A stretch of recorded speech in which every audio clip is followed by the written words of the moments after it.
Bet on Bears fans, another edition of the Chicago Bears podcast coming your way. Pat the designer, Jason McKie. We are fresh off of hearing from Matt Eberflus, Caleb Williams, and DJ Moore at the press conference. Also, Bears, y'all bogus.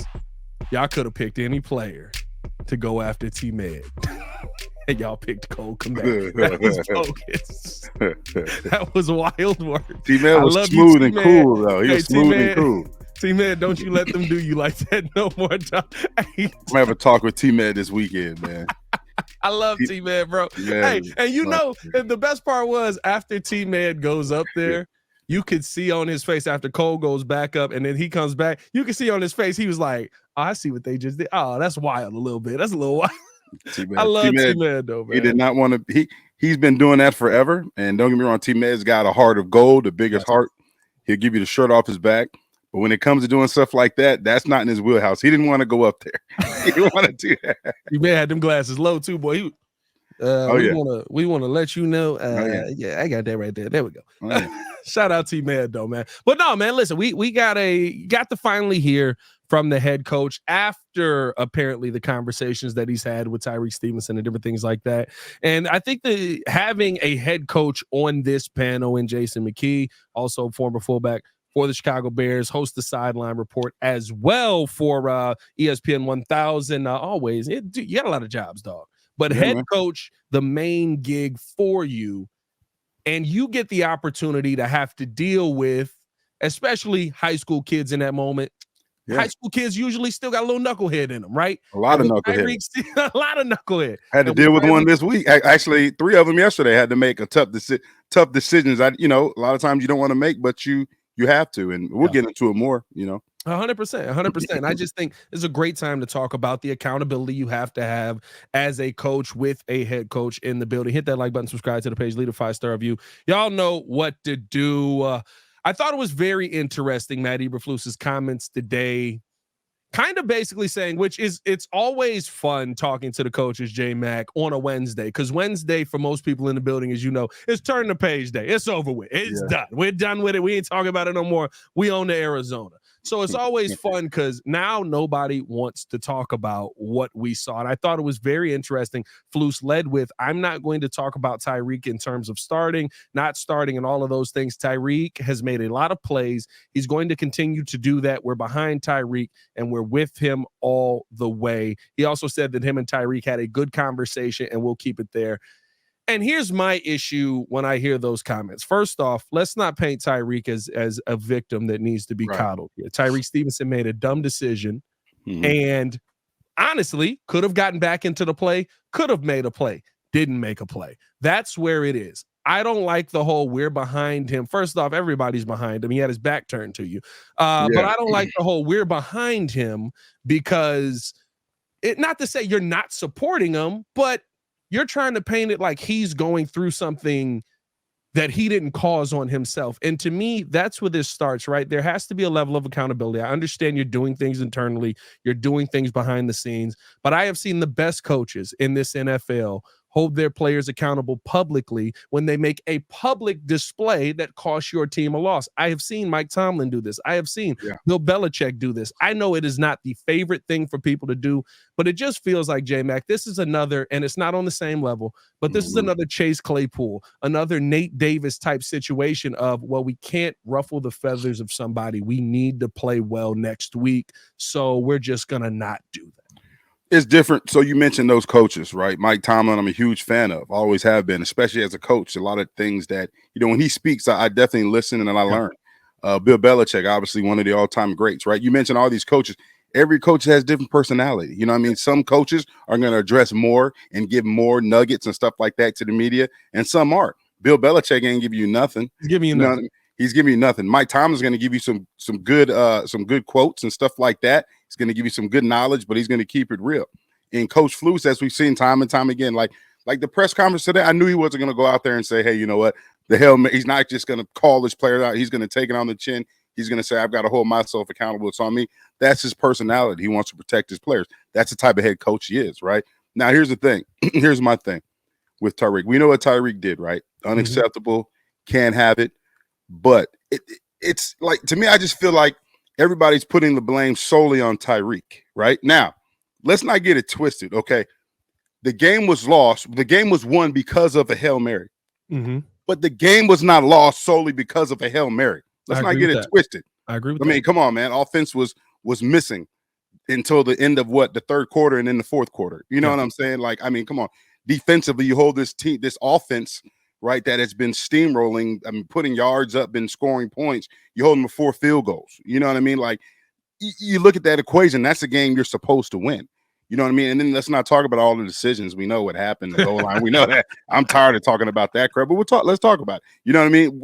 Like, that's why you lost this game. Yeah. Let's keep it real. Like, and yes, we can blame Tariq. Yeah, you know, going back and forth with fans, not paying attention to the play. Yeah, that's unacceptable. Like, that's unacceptable. That has to be addressed. But let's look at the structure. Let's look at the whole timeline, right? It's been talked about all week. I've talked about it on Twitter. You talked about it, Pat, in your 500 podcast. Talked about it quite a bit this week. Right, we did. Hey, I'm not gonna lie to you. Monday was stressful because I was like, I got to talk about this 4 times. Hey, I said Pat is gonna wear. He's gonna wear that the bandwidth out, boy. Hey, but like, I mean, you 13 yard out to Terry McLaurin, right? Yeah. To put him in position to throw a Hail Mary, right? First of all, that shouldn't happen. You're in prevent. I mean, you're putting him in position to throw that Hail Mary. That shouldn't happen, right? And then the Hail Mary, right? The structurally, right? You're not lined up properly to defend the Hail Mary. You got 3 timeouts left at that time, all right?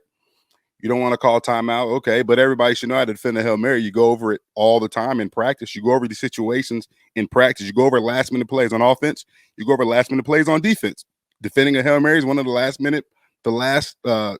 plays that you go over on defense. So yes, and Tariq was dancing and stuff like that, but structurally, you wasn't set up to defend that play. You've got 5 guys jumping to bat the ball down. You have nobody boxing out the receivers, and then you have nobody behind the receiver in the end zone. Yeah. That's Tariq's fault. You see what I'm saying? Now, I'm not trying to cut him some slack. Realistically, that is Tariq's fault because his man that caught the ball. Yeah, but it's Tariq's fault that you have 5 guys jumping to bat the ball down instead of boxing out a receiver and behind the receiver is what I'm saying. Yeah, now, Tariq, you got to do your job, and he knows that, right? The apology, yes, the apology is an apology, but at the end of the day, like, you messing around, that's unacceptable. Yeah. You know what I mean? But I'm saying that structurally, in terms of how you were defending that Hail Mary, is unacceptable as well. I think that's the conversation I want to have, J-Mac. It's not is Tariq Stevenson, is it Tariq Stevenson's fault? Although, if we're being flat out honest about it, how Flus is structuring it, it is. The play before don't matter. We're only playing for the last play. That means legitimately it's literally Tariq Stevenson's fault. Now, is it his fault you lose the game in totality? No. The offense needed to play better. There needed to be a better performance in the first half completely. This has been one of the worst offenses in the NFL in first quarters of games. They have 10 points on the entire season. There's a ton that I agree with you on here. But my thing is not just Tariq Stevenson. It's the level of accountability in the building. I hear Flus not holding himself accountable when it comes to that play before. We don't need that play. Every other coach that I've heard talk about this play says, when are we not doing this play? By the way, a lot of them are defensive coaches that are on TV because this is an offensive league, and every one of them says, I would never give that play up. I am a defense. I am relying on my defense. That is my problem with what we're hearing from Flus is the accountability is not just you're not holding your player accountable. I think that he kind of throws Caleb under the bus multiple times this week. How about wear a bullet for your quarterback out here when it's asked about, hey, Flus, 1st and goal. Why the heck are you throwing the football? That's the time when I want to hear, you know what? That's a call we like. That's one that we wanted to stick with. We'll go to that if we need to. But you know what? I think we could have ran the ball there, and we did that on the next play, and it worked. We're fine. Yeah. Boom. Now you're wearing a bullet. What's he say on Cap and J Hood? Oh, that's Caleb Williams' decision. Yeah, he said it's a matchup. Remember, he said it's a matchup. Yeah. So if he likes to match up on DJ, well, then you throw it. So when they threw that, I'm there, and I was like, why would you throw that? You know what I'm saying? It's though, J-Mac, it's Caleb Williams back in Washington, first time back in DC, You don't give him an option. Touchdown. You don't give him an option to throw it. That if you give him options, if you give a quarterback options between run and pass, well, guess what? He's gonna pass the ball. I got a young quarterback. He's awesome. I know he wants to throw the ball. Yeah. He understands the game. I know he wants that. You're a quarterback. If you're a quarterback and you don't want to throw the ball, you ain't playing quarterback. And you giving me one-on-one opportunities to DJ Moore, I'm throwing Don't give him an option. Don't give him an option. But it feels like the accountability in those moments, right? It reminds me of when we lose to Detroit, right? Hey, why don't you throw the ball more than one time at the end of that game? That's a game plan thing. We'll talk about that, but that's something we like there. Well, all these bad things are things you like. That's a problem for me. Yeah. And the funny thing is, them asking, like, here's the thing, right? So, like, they're asking about Tariq's status in terms of him starting this week. He's not going to give out that information. Like, he's not going to give that information out. You know what I mean? Like, and the difference is a lot of these coaches, they want to keep things in-house, right? We saw DJ Moore's press conference after them asking him questions about, him, obviously saying what he said about the goal line handoff to Doug Kramer and stuff like that. Like, emotionally, things are going to come out. And, we've had times like that when I played where things came out emotionally. You said things and you knew after you said it, was like, damn, I shouldn't have said that, because now I know we're going to have this meeting. Got to keep everything close to the vest. We keep everything in-house. And our mentality was, it was all of us. And then the outside world didn't matter. Right. We treated the outside world, we treated the media as the enemy. Yeah. You know what I mean? And I've switched over to the dark side. I'm a part of the enemy now, but that's how it was when we played. Like, like you always looked at the media skeptical because you knew they're going to try to find some nugget. They're going to try to twist your words around. So you wanted to make sure that everything was held close to the team. Like, you wanted to maintain the integrity of the locker room in the team. Yeah. So he's not going to give that information. But at the end of the day, like with what Tariq was doing, dancing and bantering back and forth with fans while the play is going on, that's unacceptable. Yeah. It really is. And something has to be done. And when you talk about, having a team that has a high standard set, an accountability level set, they're always talking about culture. Well, culture is a living thing. Culture is a living, breathing thing that you have to address and try to uphold every day. You know what I mean? And when culture slips, it's gone. And as a head coach, and I know you try to fight that every single day, and it's tough. It's tough because there's a lot of things that can distract you from what's important, right? What's important is, are we doing everything we can do to win games, right? But then you have other things that affect the culture, other things that don't involve winning a football game. It's a huge distraction, right? And some coaches, they just want to turn a blind eye to it. Some coaches will address it head on. They'll address the conflict head on and try to solve that and keep that level of culture and accountability, at the forefront. And, I think this is something when you hear the players talk about, you hear Cole talk about self-accountability. You know what I mean? Like, what's done in the dark? Are the guys in there when the strength coaches aren't in there? Are they getting that actual 6 rep in lifting? Or are they doing 4 reps instead of 6 when it says 6 on the paper? You know what I mean? Like, that's self-accountability, right? And if I hold myself accountable, and the better that I am as an individual, the better I will be for the team. And, you hear Caleb talk about, the great team, like great teams are player led, right? And that's from a book. This is a book called The Twin Thieves, right? And there's 2 things that robs teams of their success. It's the fear of failure, right? And the fear of judgment. Those are 2 things that robs teams and individual players of success, right? And we read this book as a team as well. And the main thing that they talk about, right? If a team is coach led, it's going to be average. And this is what Caleb was talking about today. If the team is player led, you have a chance to be great, right? Yeah. If the coach is sitting there, you got to monitor you. You got to make sure you're getting that 6 rep and lifting. You got to make sure you're on time in meetings. You're going to be average, right? Because not everybody's bought in. Only the coaches bought in, and he's trying to babysit and force guys to do things that they don't want to do, things they know they need to do to be successful. But a team that's player led, when you have players step in and say, hey, you're supposed to be in the weight room 10 minutes ago. Why are you late? Hey, you didn't watch extra film. Hey, you're going the wrong way. Hey, stop false starting. And then when you can have that type of accountability amongst each other, and then when you're also accountable, when you're self-accountable, you can come out and say, hey, you know what? I cheated y'all today. I didn't do my job today. I let you down today, right? Those are the great teams. Those are the teams that have success. And that's what, these guys are talking about. You hear Cole talk about it. You heard Kevin Byard talk about it. He had a conversation with Flus saying that, hey, you know what? I think we could have defended this better. I think we could have used a timeout. Like, that's what you want, a player-led team. And I'll say this, and I think the Monday after, it was the first thing I said. You've been in that locker room, J-Mac. I've been in that locker room. This team did not let Tariq Stevenson off the hook. No. The players in that locker room, I guarantee you, Caleb Williams is a rookie. I guarantee you, he was probably one of the first people in Tariq Stevenson's ear. Not in the buildup comes after, right? Yeah. I mean, like Jalen Johnson, Montez Sweat, like there's a bunch of guys in that locker room that I guarantee were immediately going over to Tariq Stevenson going, what are you doing? Are you kidding me right now? Because Caleb saw him on the field. You can see Caleb waving to him, telling him to get back in the play. But he was waving to Coach Flus. Remember he was waving to Coach Flus to get back off the sideline so the officials didn't throw a flag. That's what Caleb was doing. Was he waving to Flus? He was waving to Flus, yes, because Flus was on the field, and the official, he said in the press conference, the official, like he was getting ready to throw a flag, or he was giving Flus a warning. Okay. And he's telling Flus to get back. Because now remember, so Tariq is on, so from the Bears sideline, Tariq's on the opposite sideline. He's on the Redskins sideline in the back of the end zone, taunting those fans on that opposite side. You see what I'm saying? So then he runs over. So when he's running over, right, to defend the Hail Mary in the back of the end zone, now he's running towards the Bears sideline. You see what I'm saying? In the back of the end zone. Yeah. Okay, so good clarification on that, at least, but still concerned that nobody saw it, but good clarification on that. Yeah. Here's my question to you, though. You mentioned, right, that player-led locker room, and I think this is becoming a player-led locker room. Yeah. But you talk about you're fighting that culture slipping.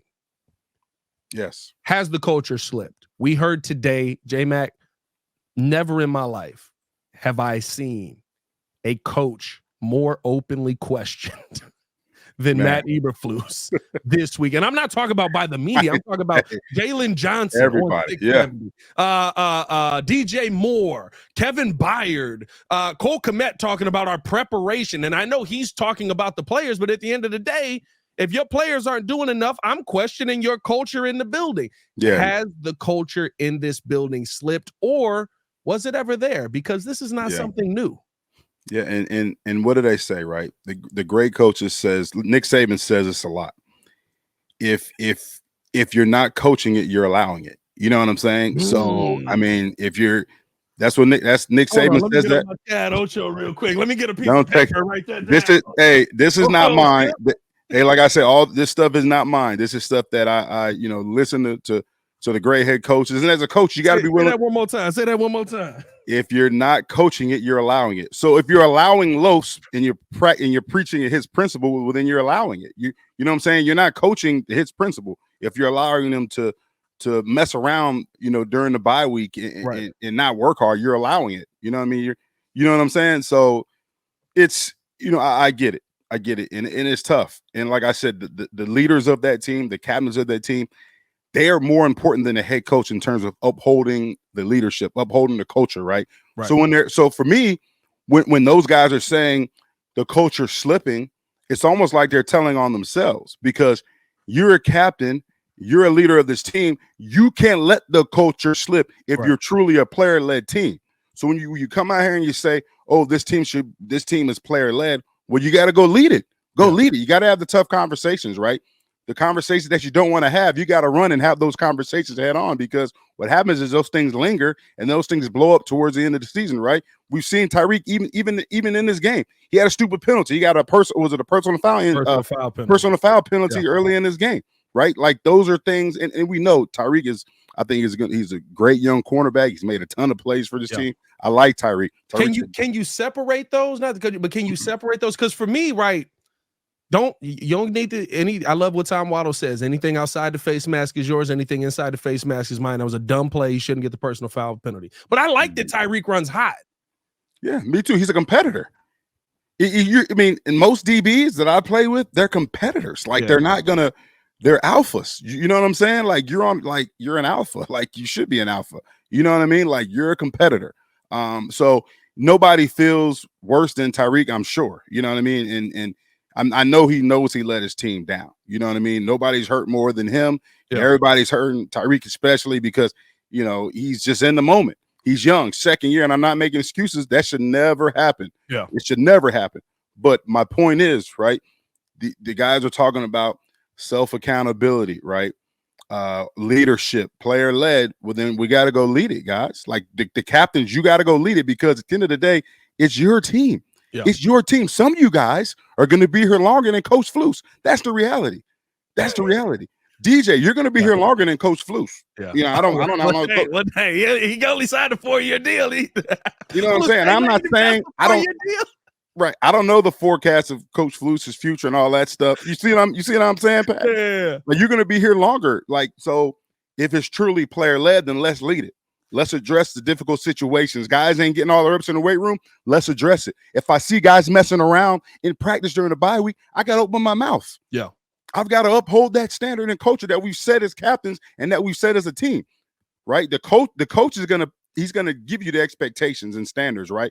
And it's up to the captain's fault. It's up to the captains, right? Who've been put in that position of leadership to uphold that standard and culture. That's your job as a captain. That's why you got that C on your chest. And if you're not doing that, you're letting the team down. Yeah.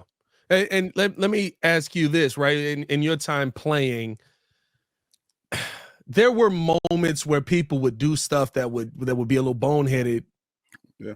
But Lovey was, you always knew Lovey was kind of the guy that was going to handle it. So Muzz didn't wear, and he never told anything to the media. It's my favorite thing about being Lovey didn't have to handle it. This is the thing. And that's why I was going to ask, were there times where it was, don't worry about it, coach, we got it. And y'all had something in place for if you mess up? That didn't have to be said. Lovey didn't have to handle a lot of things. Like a lot of times he would call the captains into his office, or he would call you in his office. And when something was right, he would let you know.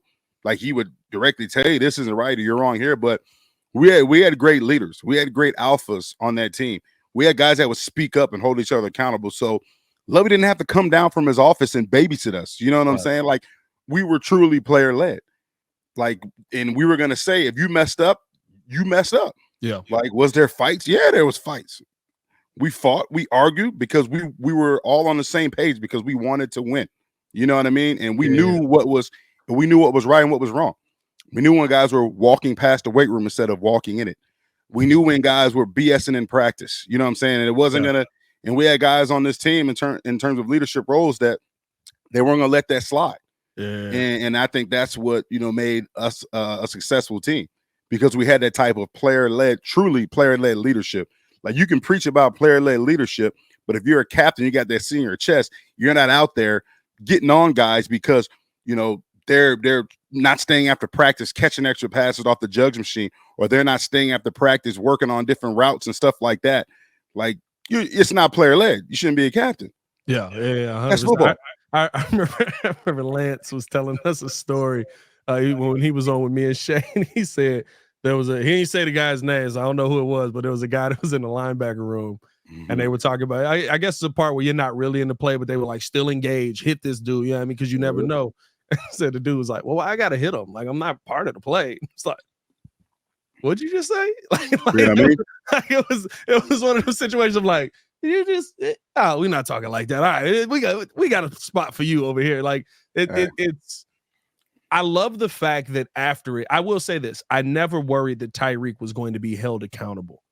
The part that I think threw me off was Matt Eberflus going into Mama Bird mode for everybody in that locker room. And I don't think that was I don't think it's that kind of locker room. I don't think it is the locker room where you got to say, well, we talked with Tariq and he's very mournful about what he did. Like, I don't think we have that kind of team. And if we do like that's a problem. We got some issues here, J-Man. And the funny part about it is I feel like we've seen so many of these moments from Flus that it's not just him trying to protect the team. It's him trying to protect himself at this point. And that scares me too. Yeah.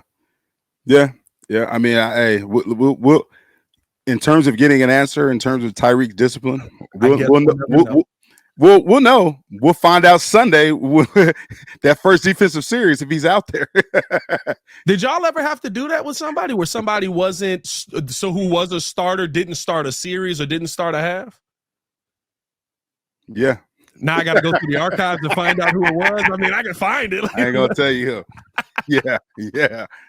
Okay. A bunch of times. Yeah. What is that? Okay, so here's that. What does that mean to the player though? Does that actually like do something to you? Because in my mind, it's like that's like my mom telling me I can't watch TV And then at the end of the night, I can watch TV with my dad if he got the TV on. Yeah, I think it depends on I think that's an individual base. You know what I'm saying?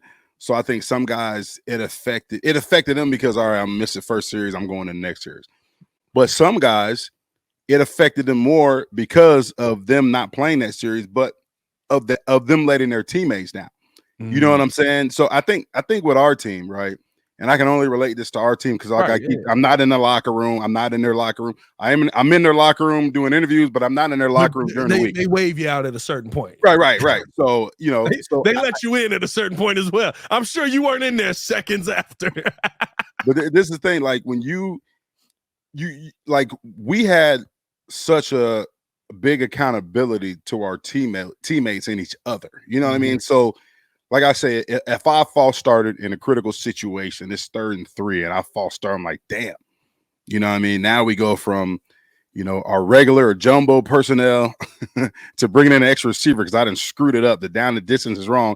I let my team down. Yeah. So I'm pissed at myself because I know I'm better than that, but I'm more pissed at, myself because I let my teammates down. Yeah. You know what I mean? Like that's so it hits guys differently. I think it depends on the individual, but like I said, we did have guys who, did things that they shouldn't have done, and they were disciplined by sitting out a series, sitting out a half, not playing, getting fined, like, all that stuff that was upheld to the utmost standard. You know what I mean? So the biggest fear for me would be like, Olin want to see you in the back.